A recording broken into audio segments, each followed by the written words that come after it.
Ek groet in die wonderlike naam van ons Koning Jesus Christus, ons Verlosser, ons Saligmaker op hierdie Maandag, die 18de Mei 2026. Ek is Jacques Pieters, hierdie is Brood vir die Siel. 072-020-22615. Psalm 12. Leuns heers onder die mense, maar God is waarheid. Vir die musiekleier met basstem, 'n psalm van Dawid, red, o Here, want daar is geen vrome meer nie, want die getroues het verdwyn onder die mense kinders. Hulle praat leuns, die een met die ander, met vleiende lippe spreek hulle dubbelhartig.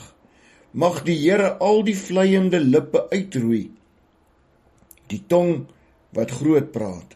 Hulle wat sê, met ons tong is ons sterk, ons lippe is met ons. Wie is Heer oor ons? Oor die verdrukking van die elendiges, oor die gesig van die behoeftiges sal ek nou opstaan, sê die Here.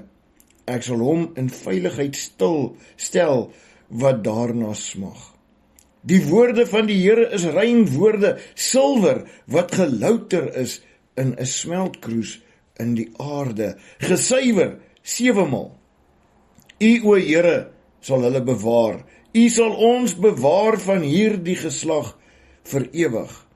Die goddelose draf rond as laagheid, die oorhand kry by die mensekinders. Luister weer, die goddelose draf rond as laagheid, die oorhand kry by die mensekinders. Vers 4 sê, mag die Here al die vleiende lippe uitroei, die tong wat groot praat. Ons hoor baie keer hoe mense groot praat. Hulle is altyd die beste, altyd die mooiste. Maar luister wat sê die woord. Die woord is kragtig, maar kom ons wees nederig voor die Here. Kom ons wees die wat die woord beoefen en nie net lees nie.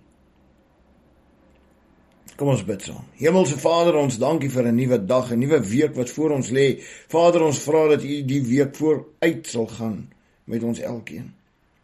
Vader, dankie dat ons nog vanmôre met 'n stem U kan loof en prys en U naam kan verheerlikheid. U woord uit kan lees, Here, sonder vervolging, sonder straf. Vader, ons bid vir elke gelowige in hierdie tyd, in hierdie dag. Wees met ons. Pas ons op, Here. Vader, in die lande waar hulle vervolg word, vra ons, Here, wees hulle genadig. Ons weet die woord sê dit sal gebeur, en daai mense het 'n spesiale plek in die ewige lewe. Vader, maar laat U vrede in hulle harte wees. Vra ons vandag, Here. Gee ons die krag, dat ons U nooit sal verloon nie, maar sal sterk staan, in die naam van ons Verlosser, ons Messias, Jesus Christus. Amen. Onthou lees self jou Bybel, moenie toelaat dat die wêreld jou mislei nie. Groete.